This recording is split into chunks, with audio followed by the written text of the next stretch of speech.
Hi friends, நம்முடைய finance indicator master serious 85 நாட்களுக்கு உங்களை வரவேற்கிறேன். ட்ரேடிங்ல வெற்றி பெற வேண்டும் என்றால் சார்ட்டை புரிந்து கொள்வது மிகவும் முக்கியம். ஆனால் ஒரு பிகினர் சார்ட்டை திறக்கும் போது RSI, MACD, EMA, Bollinger band, super 10 என்று நிறைய பேர்கள் கண்ணில் படும். அதை பார்த்தவுடன் இது எல்லாம் என்ன, எந்த இண்டிகேட்டர் பயன்படுத்த வேண்டும், எது பை சிக்னல் கொடுக்கும், எது செல் சிக்னல் கொடுக்கும் என்று பல கேள்விகள் வரும். அதற்காகத்தான் இந்த 85 நாள் சீரியஸ். இந்த சீரியஸ் முழுவதும் ஒவ்வொரு இண்டிகேட்டரையும் ஆரம்பத்தில் இருந்து முழுமையாக கற்றுக்கொள்ள போகிறோம். ஒரு இண்டிகேட்டர் என்றால் என்ன, அது எப்படி வேலை செய்கிறது, அதை எப்படி பயன்படுத்த வேண்டும், அதில் இருக்கும் பலம் என்ன, அதில் இருக்கும் குறை என்ன, எப்போது பயன்படுத்த வேண்டும், எப்போது பயன்படுத்தக்கூடாது, எல்லாவற்றையும் மிகவும் எளிமையாக பார்க்க போகிறோம். அதற்கு முன்பு முதலில் இண்டிகேட்டர் என்றால் என்ன என்பதை தெளிவாக புரிந்து கொள்வோம். வாங்க வீடியோக்குள்ள போகும். முதலில் ஒரு முக்கியமான விஷயத்தை புரிந்து கொள்ளுங்கள். இண்டிகேட்டர் என்பது எதிர்காலத்தை சொல்லும் ஒரு மேஜிக் டூல் கிடையாது. அது ஒரு கணக்கிடும் கருவி. நடந்த பிரைஸ் மூவ்மெண்ட் மற்றும் வால்யூம் டேட்டாவை பயன்படுத்தி மார்க்கெட்டில் இப்போது என்ன நிலை இருக்கிறது என்பதை புரிந்து கொள்ள உதவும் ஒரு டூல் தான் இண்டிகேட்டர். எளிமையாக சொன்னால், ஒரு கார் ஓட்டும் போது டேஷ்போர்ட் எப்படி நமக்கு தகவல் கொடுக்கிறதோ அதே மாதிரி ட்ரேடிங்கில் இண்டிகேட்டரும் நமக்கு மார்க்கெட் பற்றிய தகவலை கொடுக்கிறது. ஒரு ரியல் லைஃப் எக்ஸாம்பிள் பார்க்கலாம். நீங்க ஒரு கார் ஓட்டுறீங்க என்று வைத்துக் கொள்வோம். உங்கள் கார் டேஷ்போர்ட்ல என்ன இருக்கும்? ஸ்பீட் மீட்டர் இருக்கும், ஃபியூல் மீட்டர் இருக்கும், என்ஜின் டெம்பரேச்சர் இருக்கும். இவை என்ன செய்கிறது? அவை உங்களுக்கு தற்போதைய நிலையை காட்டும். உதாரணமாக, ஸ்பீட் மீட்டர் பார்த்து நீங்கள் எவ்வளவு வேகத்தில் செல்கிறீர்கள் என்று தெரிந்து கொள்வீர்கள். ஃபியூல் மீட்டர் பார்த்து பெட்ரோல் எவ்வளவு இருக்கிறது என்று தெரிந்து கொள்வீர்கள். ஆனால் ஸ்பீட் மீட்டர் அடுத்த 5 நிமிடத்தில் என்ன நடக்கும் என்று சொல்லாது. அதே போல் இண்டிகேட்டரும் அடுத்த கேண்டில் கண்டிப்பாக கிரீனாக வரும் அல்லது பிரைஸ் கண்டிப்பாக மேலே செல்லும் என்று 100% சொல்லாது. அது மார்க்கெட்டை புரிந்து கொள்ள உதவும் ஒரு வழிகாட்டி. பிரைஸ் சார்ட் மட்டும் பார்த்தால் போதாதா? எதற்கு இண்டிகேட்டர் வேண்டும்? ஒரு சார்ட்டில் ஆயிரக்கணக்கான கேண்டில்ஸ் இருக்கும். ஒவ்வொரு கேண்டிலும் ஒரு தகவலை சொல்லும். ஆனால் அந்த தகவலை நம்மால் கண்களால் மட்டும் எப்போதும் சரியாக புரிந்து கொள்ள முடியாது. அதனால் அந்த பிரைஸ் டேட்டாவை கணக்கிட்டு எளிதாக புரிந்து கொள்ள இண்டிகேட்டர் உதவுகிறது. உதாரணமா, ஒரு காயின் தொடர்ந்து மேலே செல்கிறது. ஆனால் அது இன்னும் மேலே செல்லும் சக்தி இருக்கிறதா, அல்லது பையர்ஸ் பலம் குறைகிறதா, அல்லது மார்க்கெட் ஓவர் பவுட் நிலையில் இருக்கிறதா, இதை புரிந்து கொள்ள சில இண்டிகேட்டர்ஸ் உதவுகிறது. இண்டிகேட்டர் எப்படி வேலை செய்கிறது? ஒரு இண்டிகேட்டர் வேலை செய்ய முதலில் முக்கியமான டேட்டா தேவை. அவை open price, high price, low price, close price, வேல்யூம்.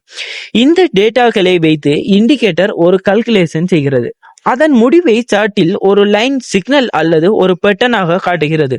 உதாரணமாக, மூவிங் ஏவரேஜ் இண்டிகேட்டர் கடந்த சில கேண்டில்ஸின் ஏவரேஜ் பிரைஸை காட்டுகிறது. RSI பிரைஸ் மூமெண்டின் வேகத்தை கணக்கிட்டு காட்டுகிறது.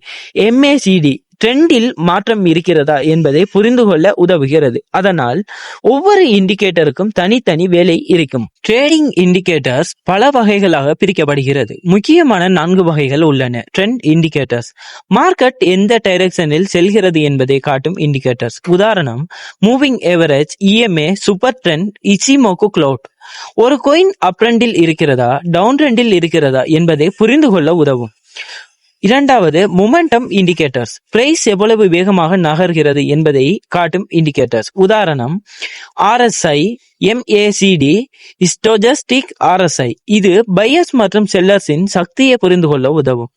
மூன்றாவது, வால்யூம் இண்டிகேட்டர்ஸ், மார்க்கெட்டில் எவ்வளவு வாங்குதல் மற்றும் விற்பனை நடக்கிறது என்பதை காட்டும் இண்டிகேட்டர்ஸ். உதாரணம், வால்யூம், OBV, மணி ஃப்ளோக்ஸ் இண்டெக்ஸ். வால்யூம் அதிகமாக இருக்கும் போது சில நேரங்களில் மார்க்கெட் மூவ்மெண்ட்டுக்கு அதிக முக்கியத்துவம் இருக்கும். நாலாவது, வொலாட்டிலிட்டி இண்டிகேட்டர்ஸ், மார்க்கெட் எவ்வளவு வேகமாக மாறுகிறது என்பதை காட்டும் இண்டிகேட்டர்ஸ். உதாரணம், ATR, பொலிங்கர் பேண்ட். இது மார்க்கெட் அமைதியாக இருக்கிறதா அல்லது அதிகமாக மூவ் ஆகிறதா என்பதை காட்டும். சரி, இண்டிகேட்டர் மட்டும் வைத்து ட்ரேட் செய்யலாமா? இது மிகவும் முக்கியமான கேள்வி.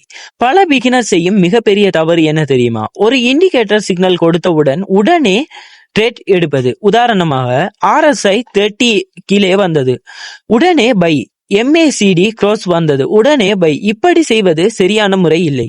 ஏனென்றால் ஒரு இண்டிகேட்டர் மட்டும் முழு மார்க்கெட் தகவலை கொடுக்காது. ஒரு நல்ல ட்ரேடர் என்ன பார்ப்பார்? Price action, support and resistance, volume, market trend, risk management, இவை எல்லாவற்றையும் சேர்த்து முடிவு எடுப்பார். பிகினர் செய்யும் பொதுவான தவறுகள். முதல் தவறு, ஒரு சார்ட்டில் அதிகமான இண்டிகேட்டர் சேர்ப்பது. சிலர் RSI, MACD, EMA, Bollinger band, super trend, Ichimoku என்று 10 இண்டிகேட்டர் சேர்த்து விடுவார்கள். இதனால் சார்ட் தெளிவாக இருப்பதற்கு பதிலாக குழப்பமாகிவிடும். இரண்டாவது தவறு, இண்டிகேட்டரை 100% நம்புவது. எந்த இண்டிகேட்டரும் 100% சரியான சிக்னல் கொடுக்காது. மார்க்கெட்டில் நியூஸ், ஃபியர், கிரீட், பெரிய ட்ரேடர்ஸ் ஆகியவை பிரைஸை மாற்றும். மூன்றாவது தவறு, பெக் டெஸ்டிங் செய்யாமல் பயன்படுத்துவது. ஒரு இண்டிகேட்டர் உங்களுக்கு வேலை செய்கிறதா என்பதை கடந்த சார்ட்டில் டெஸ்ட் செய்து பார்க்க வேண்டும். இண்டிகேட்டரின் பவர் என்ன தெரியுமா? அது உங்களுக்கு ஒரு ஒழுக்கமான முறையில் முடிவு எடுக்க உதவுகிறது. எமோஷன் அடிப்படையில் ட்ரேட் செய்வதை குறைக்க உதவுகிறது. உதாரணமா, பல நேரங்களில் நாம் ஒரு coin வேகமாக மேலே செல்லும் போது பயந்து பை செய்வோம், அல்லது பிரைஸ் கீழே வரும்போது பயந்து செல் செய்வோம். இண்டிகேட்டர் ஒரு ரூல் பேஸ்ட் அப்ரோச் கொடுக்க உதவுகிறது, ஆனால் அது ஒரு அசிஸ்டன்ட் மட்டுமே. முடிவு எப்போதும் ட்ரேடர் தான் எடுக்க வேண்டும். நண்பர்களே, இந்த 85 நாள் சீரியஸில் நாம் பல முக்கியமான இண்டிகேட்டர்ஸை பார்க்க போகிறோம். 52 வீக் ஹை அண்ட் லோ முதல் moving average, EMA, RSI, MACD, Bollinger bands, VWAP, super 10, Ichimoku cloud, volume indicators மற்றும் பல அட்வான்ஸ் இண்டிகேட்டர்ஸ் வரை பார்க்க போகிறோம்.